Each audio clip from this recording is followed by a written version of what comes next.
Big up, and good evening, everyone. And it's your boy Mark, an MUF's fan, and I got my buddy Drex is in the building as we react to the Manchester United 3-2 win over Aston Villa. Happened yesterday, Boxing Day, keeping our wins at, you know, never losing on Boxing Day since before World War II.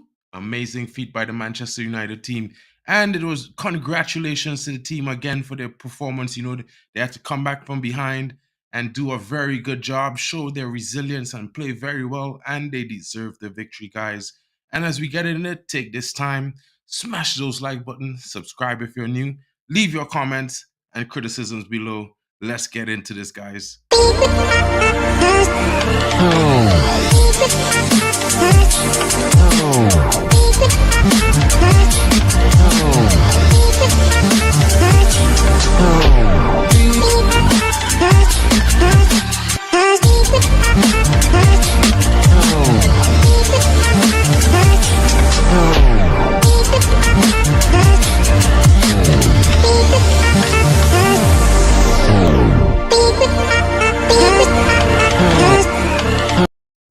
Big up, guys. Sorry about that. Clicking the wrong buttons as usual. You know it happens. What up? Big up to my boy Drex, always in the building. What's going on, homie? Are you about? I'm all right. Can you hear me? I can hear you. I can hear you. What's going on? What's going on? Yeah, Is I'm all everything right. good? Just feeling excited about the game. Just thinking of how it all panned out yesterday. It was so refreshing um to see the boys actually play out for the manager because during the first half, I I, w- I don't know if you remember, I was on the Football Power Hour and I heard people saying, well, so a lot of some persons were saying that feels like the boys weren't playing for the manager. Then I jumped on the stream like, yo, no, I don't think these boys are not playing for the manager. They are playing for the manager. Just that two incidents that didn't go our way led to the goal, and I think I was in my right to actually call out the set piece coach for not what for not doing something that we think that they should have been doing, right? Because it's been we hardly score from set piece. Then it feels like we can't even defend the set piece properly. So those were the frustration. But to say the boys weren't playing for the manager, you could see yesterday what it meant to them. What it meant to them when they came out in the second half, and even when the first goal that was disallowed, right, got in and it was rightly disallowed, you could see the spirit was there. You could tell that the goal was coming. You could tell that the goal was actually coming, and it was beautiful to actually see that in about 20 25 minutes. I think it was 20 minutes before the 70th minute. We already had two goals. 100%. We already equalized the game, and that in itself, right? Big up to Johnny Evans for keeping us in the game with that is left foot block. But scoring two goals just 15 to 20 minutes into the second half to keep everything on par. It's what actually they drew confidence in that with a lot of time left. They knew that they could actually go get the winner, and which they did, and it was no other person than the young kid that we all have been waiting for to actually break the deadlock in the Premier League. And I was so excited. I was so excited to see Rasmus on the score sheet yesterday. It was beautiful. Just thinking about how we came back from two goals down to actually get win that game it's just incredible to actually behold. Yeah, and it's one of those things where United hasn't been in the greatest form. You know what I mean? We've been having one of Yeah. those up and down seasons, but it's the second season of our rebuild. The first season ended this year previously, so it's one of those things where fans expected the team to push on from the beginning of the season, and I could understand the discomfort and this unrest in the fan base. To be fair, because I at least think that we weren't going to be doing amazingly well this season. I didn't think we were going to challenge for the trophy, but I did think we would be there and thereabouts for top four consistently. But the form has even gotten me by surprise, and I'm usually like the most positive. You know how it is, bro. I try to be as positive as I can because like sometimes it just doesn't go your way or it doesn't go to plan. It takes longer or it just it doesn't seem to be working right, but it doesn't mean that you're not going in the right direction. And I really, really, truly think Manchester United have been going in the right directions. I think there's so many things that were just going on, not only outside the club with the transfers, the takeovers, players being banished for whatever reason, the issue with Mason Greenwood and as well as Anthony at the beginning of the season, 16 players injured to start. We haven't been able to start the back line that took us to third place last season. So there's no real consistency. But apart from that, we've been changing things in the midfield, changing the style of play, changing the ethos at the club. So it's one of those things for me, like it's a state of flux where there's so many changes happening. You know, we're kind of like grasping for some stability and some consistency, at least somewhere in which one of the facets, so that we could build from there to move forward. And True. it just seems like the only consistency is that the team and the style of play has consistently shown itself more and more now in the last like 5 to 10 games. Even if we hadn't scored a goal for 3 games or 4 games, I think it was, when we score goals, we are starting to score them in threes. Yeah. Because if I think about it, it's 4 games we played that we scored 3 goals. 3 of them were back to back, and then Hmm. this one after having a goal drought. And one of the most interesting things for me is that the goal drought that we had, two of the players that faced a lot of criticism and got a lot of chances in different times and Yeah. circumstances during different games and key moments, Yeah. they were the two that showed up big tonight. You know what I mean? Marcus Yeah. Rashford, hats off to him. He came back on today. No one, not a lot of us was hoping for him to start the game, but his start was very, very positive, and the way he carried himself during the game was very positive. And I have to commend him and say, you know what? Congratulations on our job. Well done, Marcus. You came up big with that assist.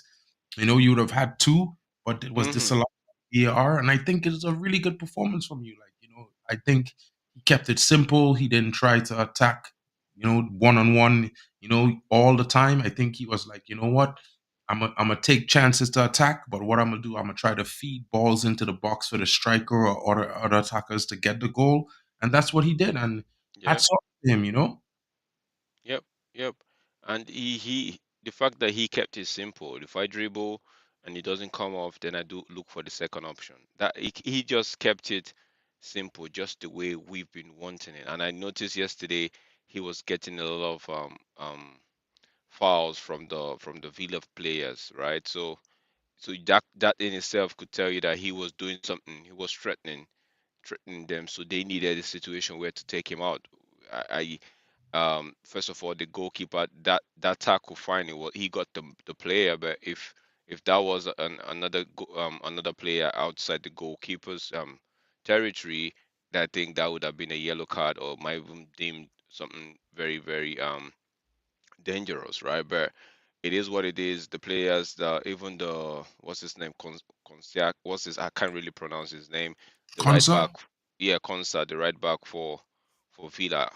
I think, yeah, he was always he was always having a go at him, and at one point that guy became too very rough and was trying to like kick at Marcus. So he was doing something that we've always known he knows how to do, but because of his I think he was still carrying out the share responsibility from last season where he had to contribute a lot to the goals. So I think during the first half of the season, or during the first couple of games, let me say 10 games, he was still thinking, okay, you know what, I'm still in that territory. I'm still in that mood of I have to provide, I have to provide, I have to be the outlet, right? But now he's beginning to see that, okay, there are people around that could actually score these goals. It shouldn't be me all the time. If my chance come, I take it. If it doesn't, I have to provide for whoever is has a more clearer opportunity to score than himself, which was very, very refreshing to see yesterday. But all in all, we it was a good performance, but I still feel like there's some sort of um some lessons to be learned from yesterday's game.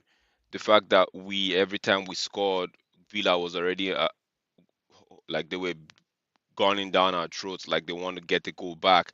we should be, of which we actually dealt with it, but I don't want us actually putting ourselves in such pressure where every time we nick a goal or every time we take a lead, the opposition finds it in themselves to want to peg us back almost immediately. We should be able to take the lead and ride the storm, even though not even riding the storm, like don't even allow them get any sort of momentum, if you know what I mean. Because if they get some sort of momentum and they put you under pressure, it kind of dampens the confidence. But when you get a goal or when you take a lead and you try to even control the game, the more it puts the opposition in a frustrating mode. And thankfully, we got a 3 point yesterday. Lessons to be learned. We ended what yesterday was the 19th game, so half of the season, football season, is done. So we're looking to forward to the next half, and all we can actually hope for and pray for is that we get games like these on a constant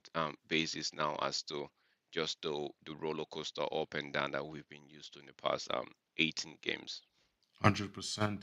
And like, the fans deserved a game like this, to be honest, where it's one of those things where, we might have conceded two at first, but this showed the level of the team, the commitment of the players. Like, a lot of players, we could say a lot of things about them before in the few games so far in the season. And Yeah, you know what? I think with their performance last night, we not only saw five players under 21 take the field in our victory, but we saw the return of form, or some semi return of form, of a lot of players. Garnacho yeah, got a brace. Hoyland finally bagged his Premier League goal. Marcus Rashford with an assist. Anthony creating havoc in the last 10 minutes of the game that created the last minute goal. You know what I mean? It was yeah. one of those things. You see a player like Hannibal Mejbri come on where you're like, oh my God, but he's winning fouls instead of giving them away. You know what I mean? You True, see a true. debut from Dan Gore Jr. This is also exciting because it shows that, the future is bright. You know what I mean? Yeah. Kobe Mainu debuted the same time last season. Hmm. If you know what I mean, in the game. So his partner in midfield from the U team finally made his debut. So it's a new thing coming into the United squad. Then we see the emergence of this young Willie Kambwala. His second game played really well when he came in. Did everything that was expected of him. In my opinion, I don't think True, we true. could knock his performance. To be fair, like, and at the same time, it's like for me, it's like I look at his profile and he's so much similar to Debo. He just may not have the experience of to be to Debo, but he's got the same type of build, same type of ability on the balls.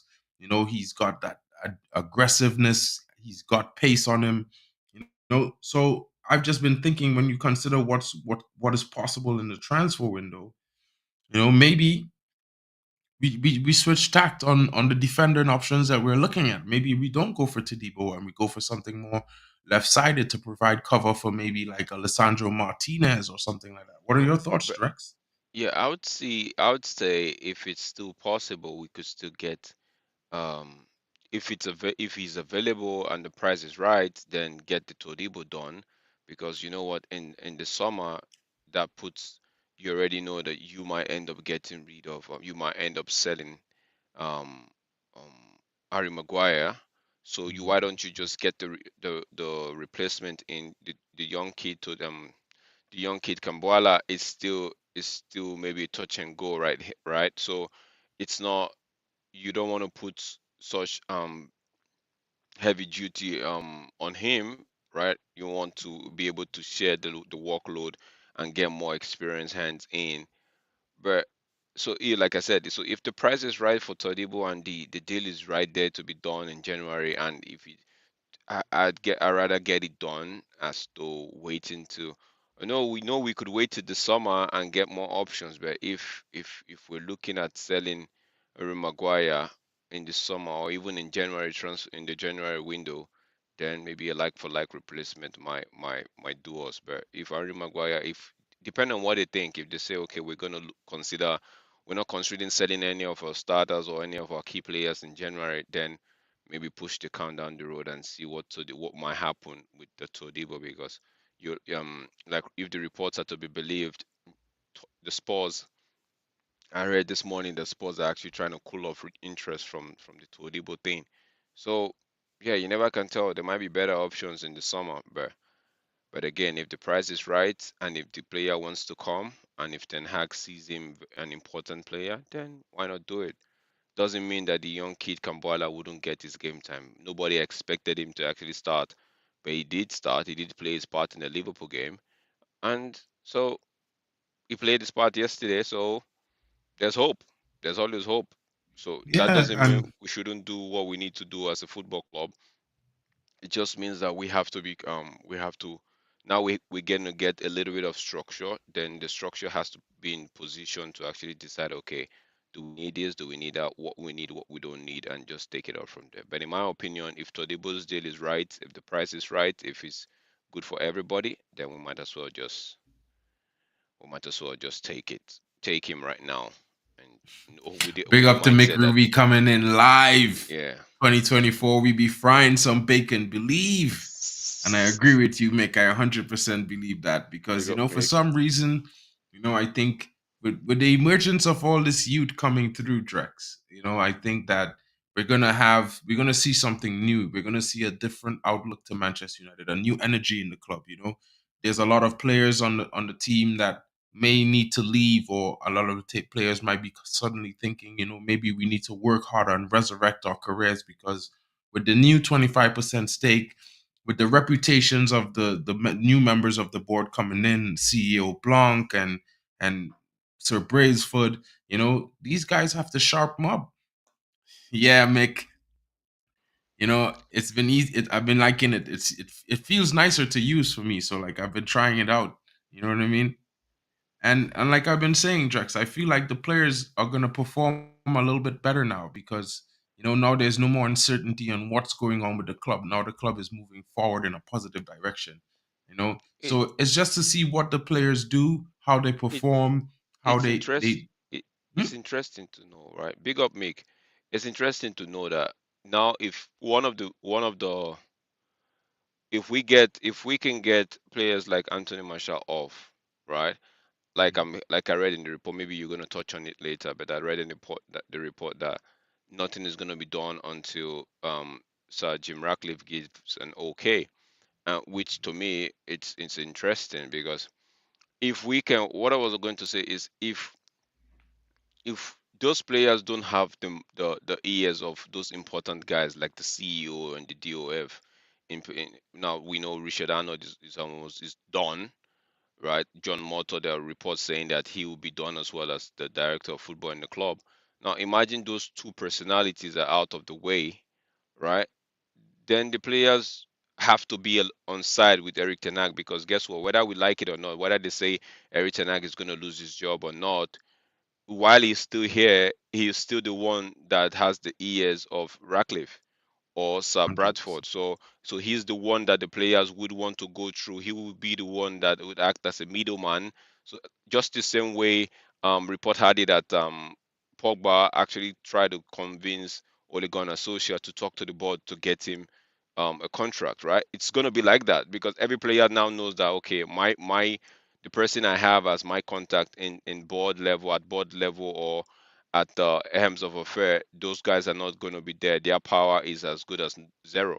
So Hundred so who's going to be my new ally? My new ally now is going to be the coach. Is whatever the coach tells the new structure, the new guys in charge.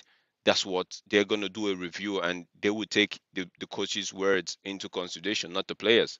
If you know what I mean. So the only person that I might think that might get a little bit of edge might just be the captain, which is Bruno. And Bruno is a soccer for discipline, so he stands by his manager. So whoever the manager is, Bruno is by him. So it now boils down to the players now knowing, realizing like, oh damn, like I'm alone. I have to now Yeah, do what I have to do if I want to be here. Else I'll be kicked out. The manager that I think might be my friend might end up not being my friend because guess hundred what? I might percent. be disrespectful in some ways that I thought it wouldn't have been. So now the manager is your best friend. The manager should be your best friend now because it's just a case of workspace. When a new boss comes into town and he wants to report, he wants to do a review, it's the manager is going to go meet first before he go talks to the employees, like the people beneath the manager. So, and we all know how employees tend to act when they get a new boss. Everybody wants to be acting all nice and fine, right? But it's whatever the boss, whatever the manager, whatever whoever is heading a department, whatever this person says, that's what will be taken into consideration to a larger extent. So, like you said, I right there, I'm expecting some level of increase in performance, increase in attitude, better carrying of themselves, better application to the manager's plan and implementing the manager's plan. So better application of instruction on the pitch. So all in all, it's a good thing. We don't. It's not what we wanted, but it's a good thing that this takeover it's done. So the players now know that there's going to be a new boss in town. So everybody sits up, everybody acts right, and we that might even translate into the pitch. Even before the review, we might be getting results be based on these uncertainty that has been made certain now, if you know what I mean. So the Yeah, review 100%. might just be okay, this is why they were acting this way. There was no certainty. The structure wasn't good. So, okay, if they decide to say, okay, give XYZ some chance, then it's up to them. But in my opinion, people would sit up, players would sit up. But whoever doesn't want to sit up at this point, then they don't deserve to be here. Exactly. And you know what? I'm not one that was interested and happy and excited about this 25%. But if you think about takeovers and the ramifications of business, it's still possibly open that a bigger investor could come in and take the whole pot. You know what I mean? Yeah, So yeah, I'm just gonna be positive in the fact that I think the structure that United has been missing for the last decade, we're finally gonna see something like that come and take shape and yep, provide a boost to Ten Hag and provide direction for the club. So it's going to change the views on the players and change everything that's going on at the club in this moment. And you know what?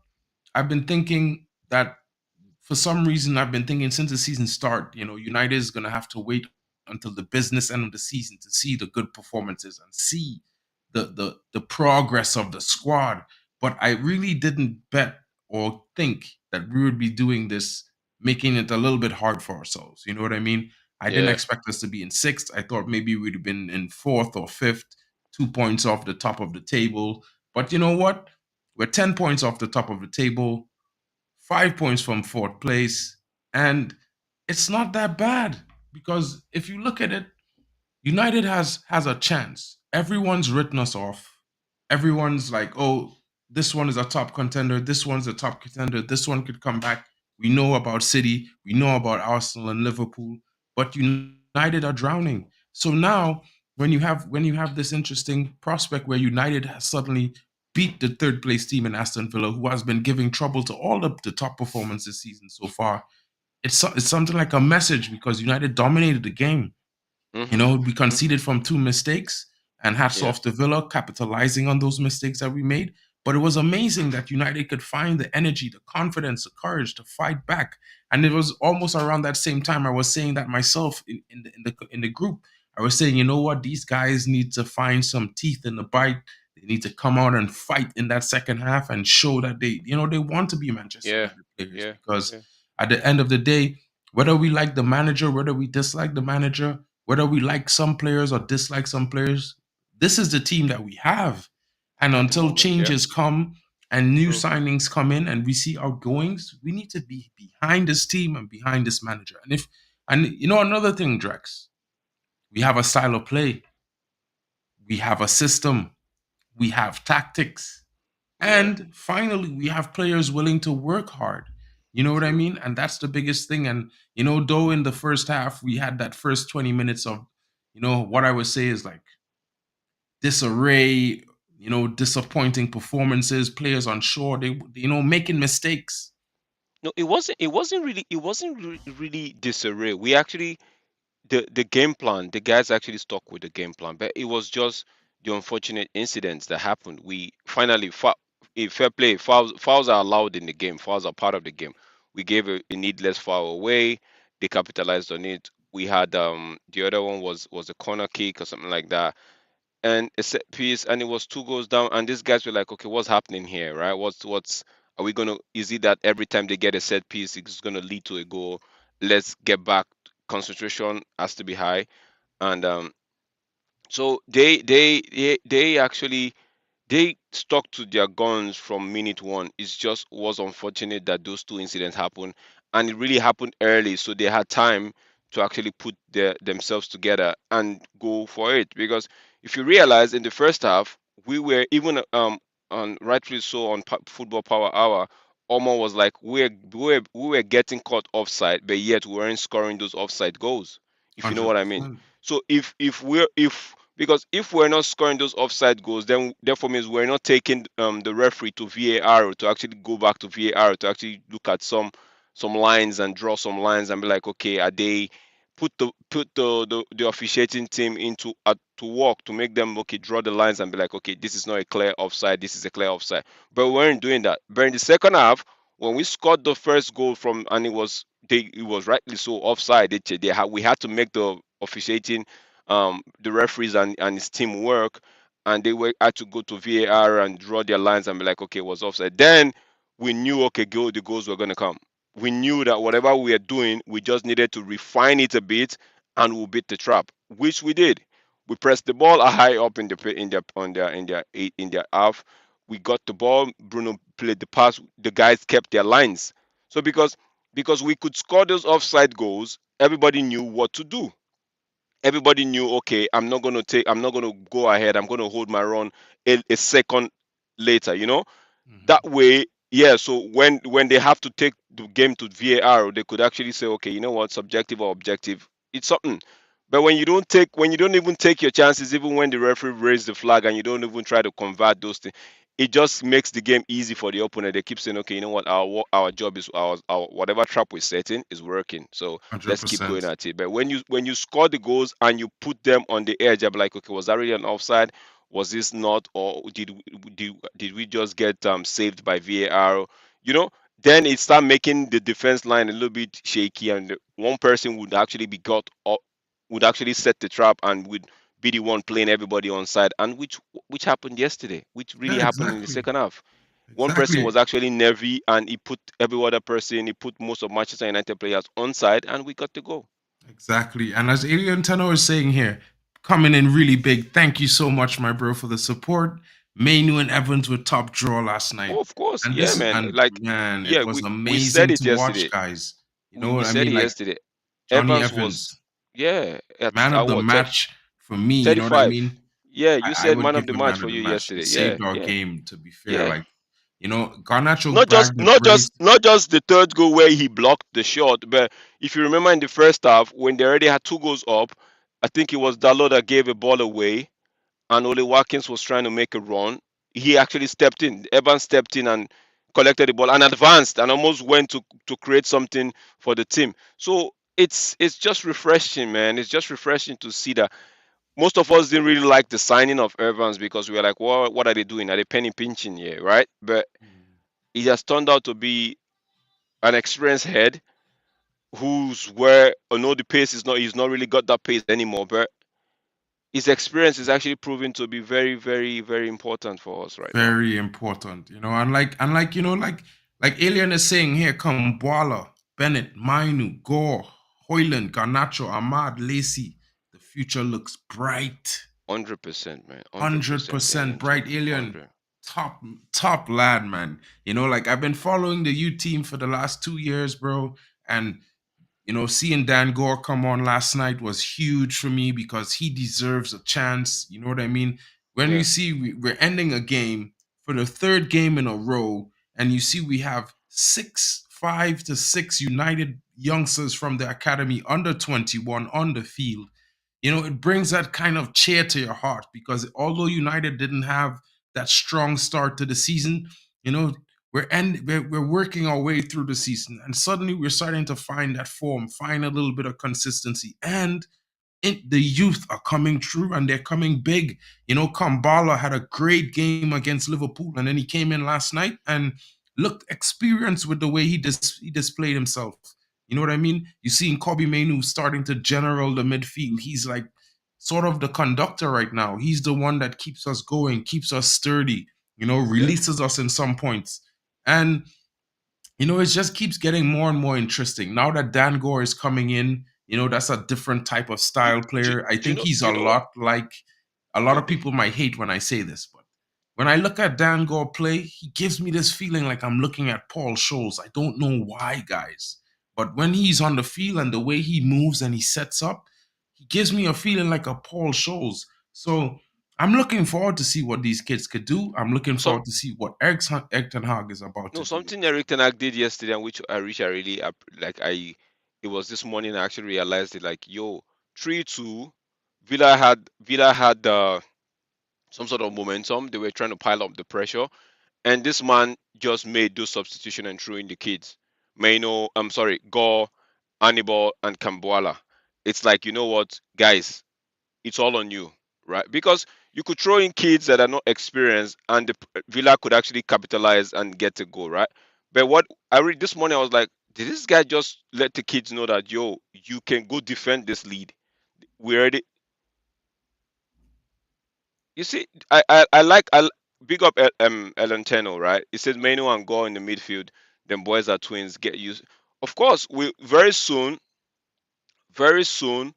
um, very soon we won't be talking about um McTominay anymore. We will be saying, okay, we've got a Dangor that would actually take the place of McTominay, right? And I don't like this thing we United fans we do. Like when we sell a player, we and the player goes on to do better in another team, we start saying, oh, which we never sold him. I hear people saying, oh, which we never sold Danny James, which we never sold what's this kid in Nottingham Forest, Oh, yeah, Alanga. Anthony Langa, yeah, like like bro, we all had that. We saw these guys play for us, and we were furious when they were playing, and we were like, well, no, this is not their level.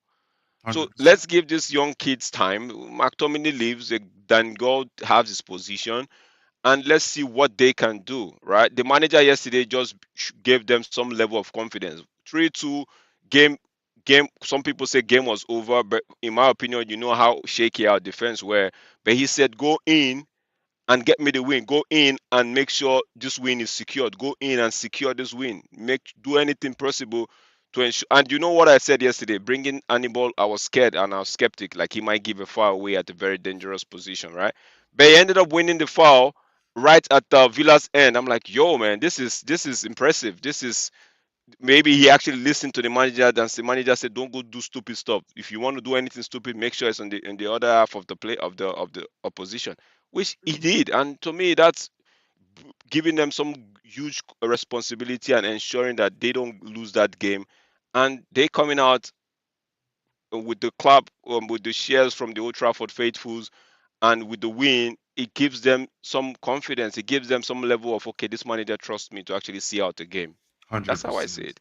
And And like yeah, like Jarvis is what Jarvis is saying, saying, yeah, no eyes.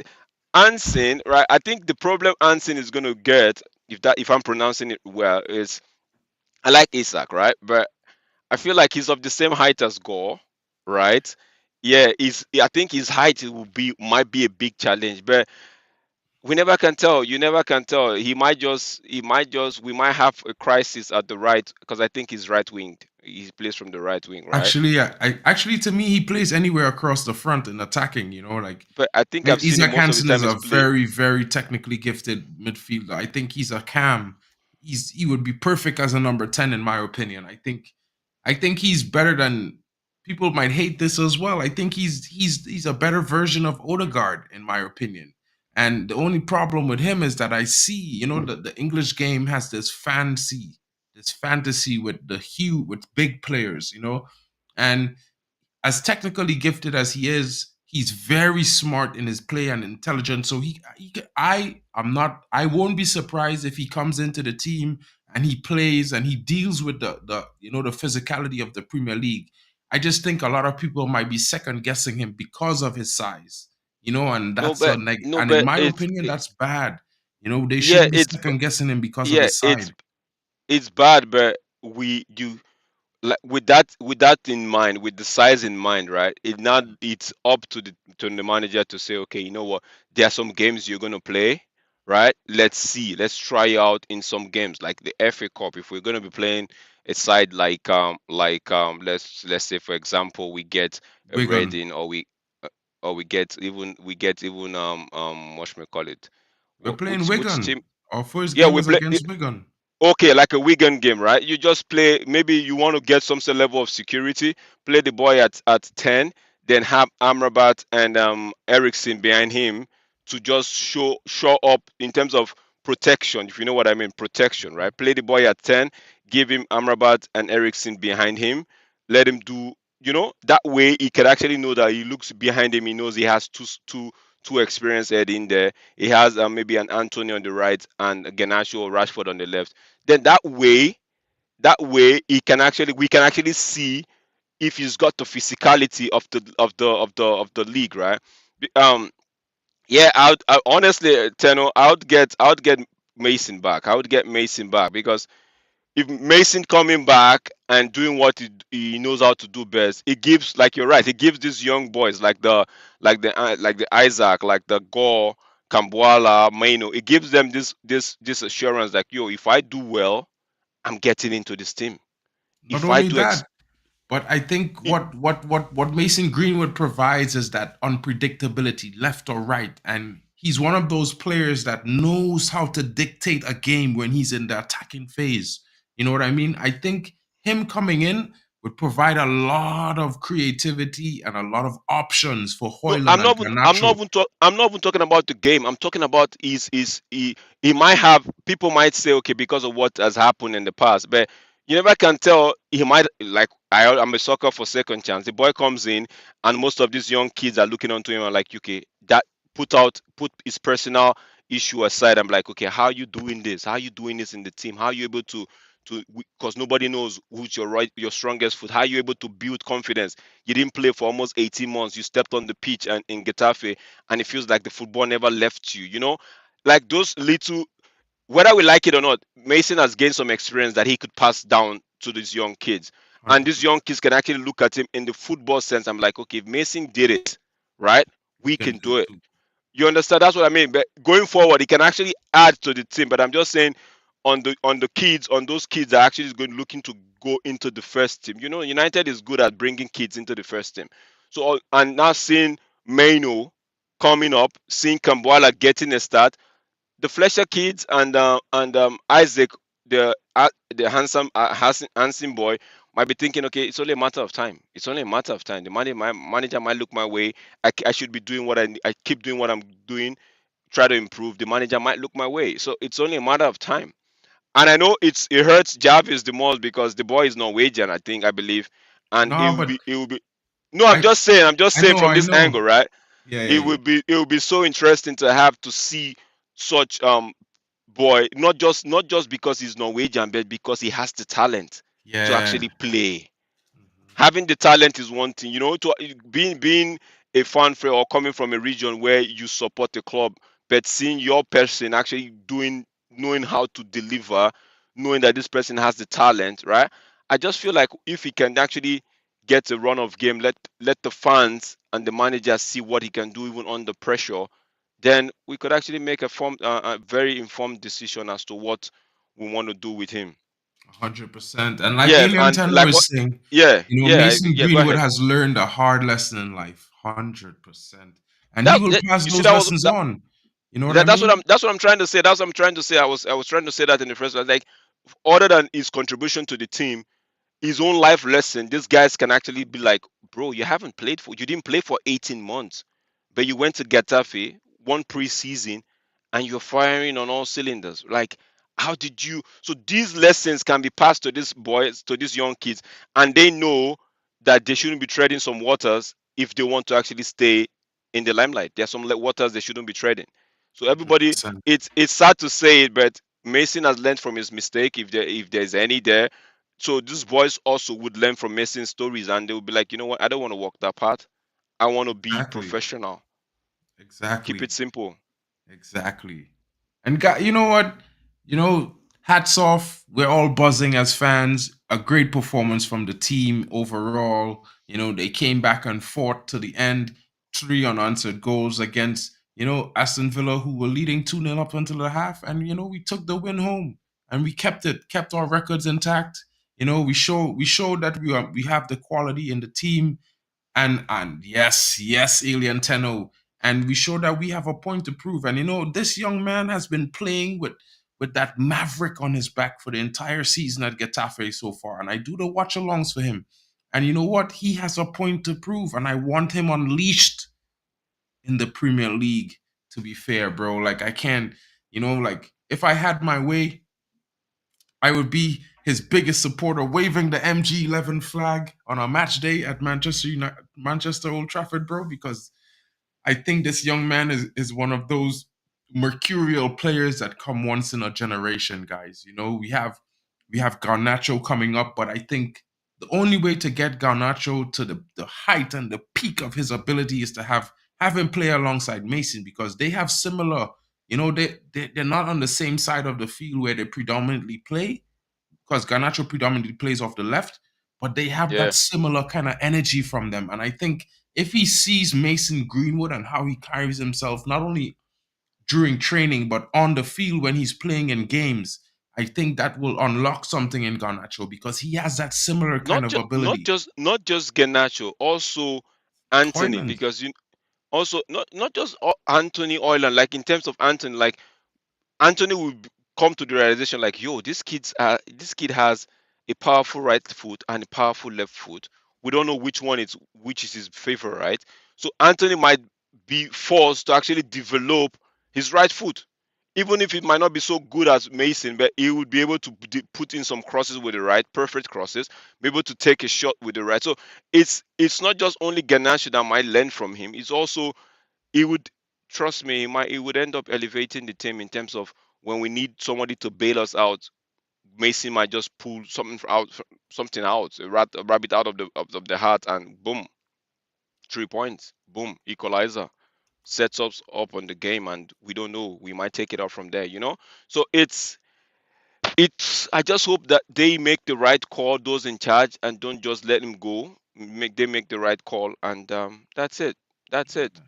And in terms of because I don't know if we're going to talk about, but let me just bring it in before because I'm about to disappear. In terms of Ratcliffe, I heard Ratcliffe is putting a stamp on the floor and saying that the Glazers can't do anything except it goes by him, except he gives an okay, which is very good.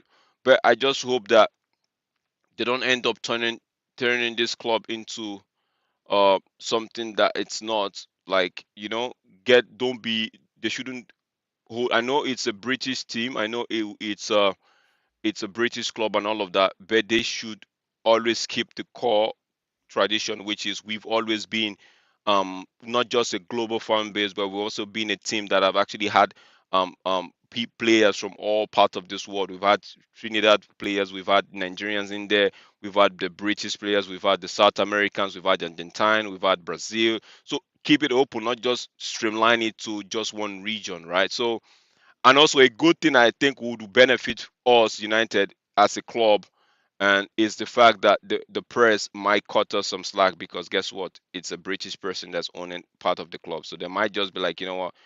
Let's get off their back a bit and let's just get alongside, because everybody want to get on the good side of the The owner new at the owner. moment. So yeah, Yeah. so I think it would help us in terms of see less of those, I call them forced reports, just to make papers, right? Just to get a Mhm. click.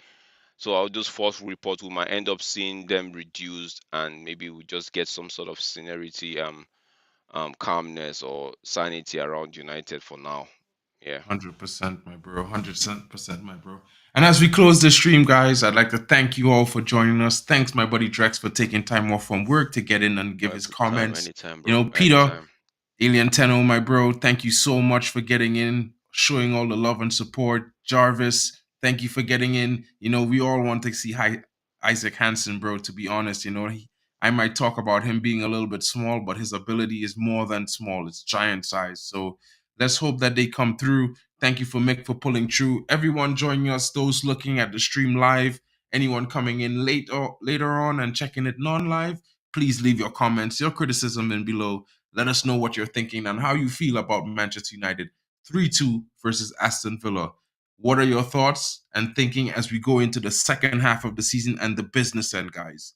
Has United caught form at the right time, or is it just one of those things where they do what they've been doing for the entire season so far? Guys, for my opinion, I think we're gonna start doing better because one of the biggest things for me is Rashford. He came on and he came on and played the best game he has played all season. Rasmus Højlund scored the match winner, first goal of his Premier League campaign, and after a striker with the ability that this young lad has goes on a scoring drought, you know, when the gates open, there's a flood to be have. Guys, thanks for joining us. Big up to you, Drex. You know, everyone coming in. Hope you all have a nice evening and power to you. We out here. Manchester United, 3-2 Aston Villa. Stay tuned for the transfer news tomorrow morning, bright and early. Catch me on MUFC Realist TV. And you can catch me here later on in the day with my buddy Drex, giving you the latest transfer and all the things happening as Manchester United head into January. Yes, guys, it's the 2024 part of the season. Let's go.